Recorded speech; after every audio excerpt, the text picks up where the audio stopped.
Assalamualaikum warahmatullahi wabarakatuh. Waalaikumsalam warahmatullahi wabarakatuh. Apa kabar kalian semuanya? Baik Pak. Iya, tapi pun. Iya pun. Alhamdulillahirrahmanirrahim. Syukur Allah SWT.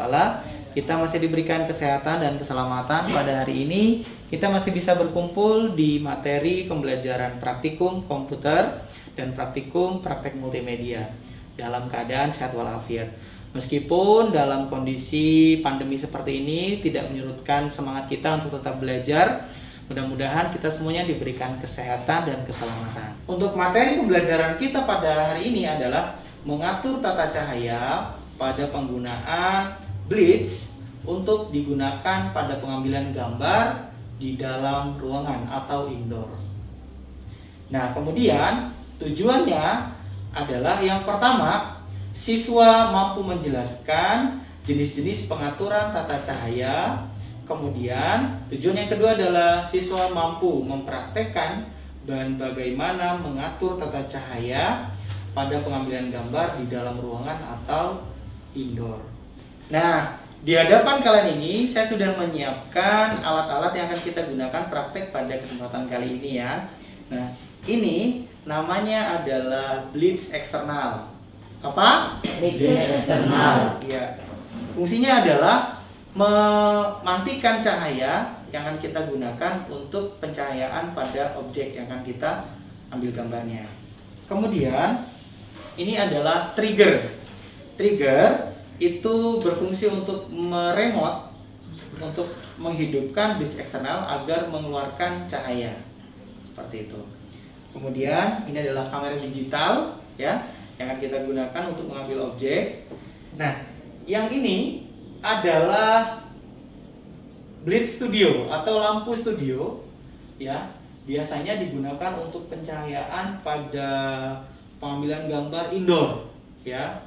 Nah, ini kenapa ini lebih besar? Ini juga selain bentuknya lebih besar, kekuatan cahaya yang dihasilkan juga bisa lebih besar dibandingkan dengan blitz eksternal ini.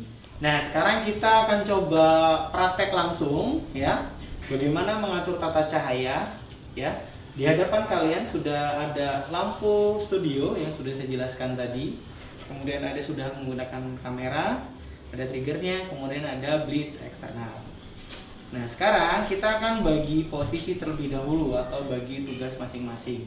Tahap pertama adalah kita akan mengatur dulu di mana posisi cahaya utama ya, cahaya main light. Cahaya main light ini adalah cahaya main light.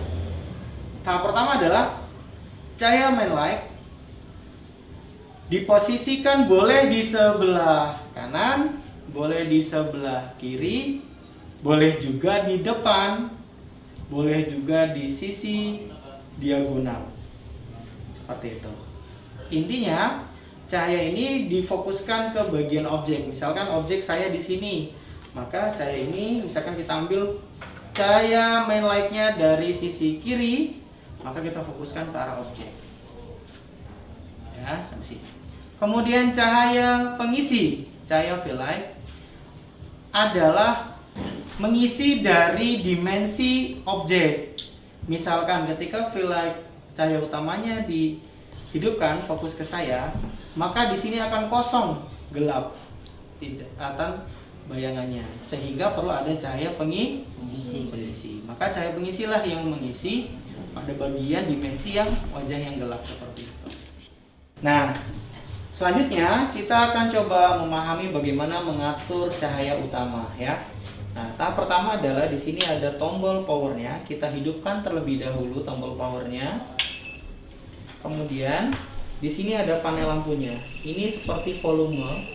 Ketika volume ini kita besarkan, maka intensitas cahaya yang dihasilkan pun akan semakin besar. Ketika volumenya kita kecilkan, maka intensitas cahaya yang dihasilkan pun akan semakin kecil. Sampai sini paham?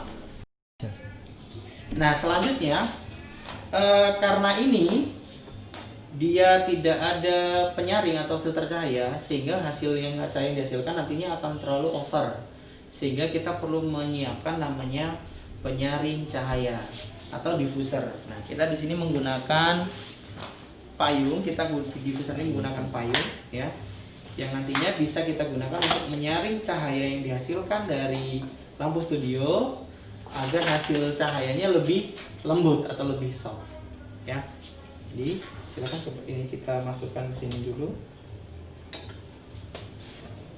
Nah, tahap selanjutnya akan kita lakukan adalah mengatur exposure atau pengaturan pada kamera yang akan kita gunakan untuk mengambil gambar. Sekarang kita akan memahami bagaimana cara menggunakan kameranya pada sesi foto dalam ruangan. Yang pertama adalah kita akan menghidupkan terlebih dahulu tombol on off kameranya.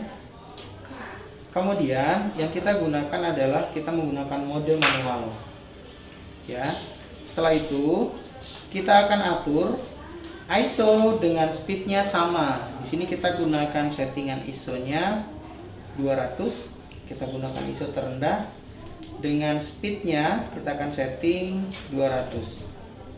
Kemudian untuk diafragma, kita akan gunakan diafragma dengan diafragma 7 sampai dengan 10. Jadi nanti apabila kita bisa lihat hasilnya, apabila kurang tajam kedalamannya, kita bisa gunakan lebih dari 7 sampai 10. Nah, kalau kita tadi sudah mengatur exposure kamera, sekarang kita akan coba mulai pengambilan gambarnya, ya. Nah, Adi sudah dalam posisi, ya. Lampunya sudah disetting. Kemudian Adila sudah. Kemudian kamu sudah posisinya. Jadi posisinya jadi Violet untuk mengisi dimensi cahaya yang ada pada objek ini. Nanti kita akan melihat hasilnya, ya. Nah, untuk exposure sudah kita setting tadi. Sekarang kita coba praktek foto. Foto di sini adalah kita akan memfoto dengan menggunakan sudut close up, ya. Kita coba lihat. Sekali lagi, ya. 1, 2, 3. Ya. Kemudian di sini ada hasilnya lagi. Sekali lagi. 1, 2, 3. Ya. Ya, ini hasilnya bisa dilihat. Berarti di sini sudah ada dimensinya, ya. Nah, untuk itu selanjutnya silahkan kalian praktek secara bergantian, ya.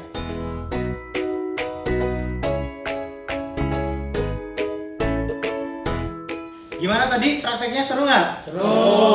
Nah, intinya adalah ketika kalian ingin mengambil gambar menggunakan teknik lighting tata cahaya di dalam ruangan, yang paling utama adalah kalian harus bisa mengatur posisi lightingnya secara baik.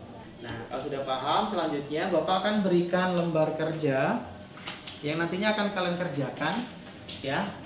Di lembar kerja ini silakan kalian kerjakan terlebih dahulu sesuai dengan pengetahuan apa yang kalian dapatkan pada pertemuan praktek kita pada hari ini, ya. Tolong dibagikan nanti.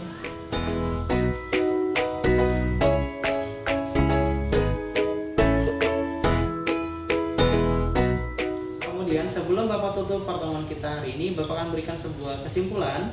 Yang pertama adalah cahaya itu terdiri dari dua macam, yaitu cahaya buatan dan cahaya alami.